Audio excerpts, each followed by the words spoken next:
Sa patuloy na pag-ulan at pagbaha na nararanasan sa ilang bahagi ng Luzon, bunsod ng Southwest Monsoon o Habagat, patuloy ang pagtugon ng mga kapulisan upang matiyak ang kaligtasan at agarang pag-alalay sa mga mamamayan. Sa gitna ng masamang lagay ng panahon, naging maagap ang 3rd Special Operations Unit ng PNP Maritime Group sa pagsasagawa ng iba't ibang operasyon at pagtulong sa mga commuter at motorista na naapektuhan ng malakas na ulan at pagbaha. Nagsagawa ang 3rd Special Operations Unit ng libreng sakay o transport assistance na nakatuon sa mga commuter at residenteng stranded at nahirapang makahanap ng pampublikong transportasyon.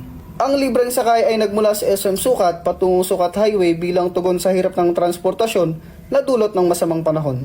Humigit kubulang 100 pasahero ang nakinabang sa libreng transportasyon at ligtas na karating sa kanilang mga destinasyon. Pagsapit naman ng gabi, nagpatuloy ang operasyon ng libreng sakay mula Baclaran patungong Bacoor City, Cavite. Sa pamamagitan ng agarang deployment, naihatid ang mga computer ng ligtas sa kanilang mga destinasyon habang patuloy na binabantayan ang kanilang kalagayan sa kabila ng hindi magandang panahon. Samantala, ipinakita rin ng mga tauhan ang kanilang malasakit sa mga motorista. Dakong alas 4 ng hapon, araw ng Lunes, Agosto 17 taong kasalukuyan, habang nagsasagawa ng pag-iikot sa Padre Diego Serra Avenue, Las Piñas City, napansin ng mga tauhan ng isang Mitsubishi Adventure na bahagyang na-stuck matapos mahulog ang isang gulong nito sa roadside drainage canal. Agad na huminto ang mga tauhan upang tumulong sa driver. Sa pamamagitan ng sama-samang pagkilos at maingat na pagmamaniobra, matagumpay na naiahon at naalis ang sasakyan mula sa kanal.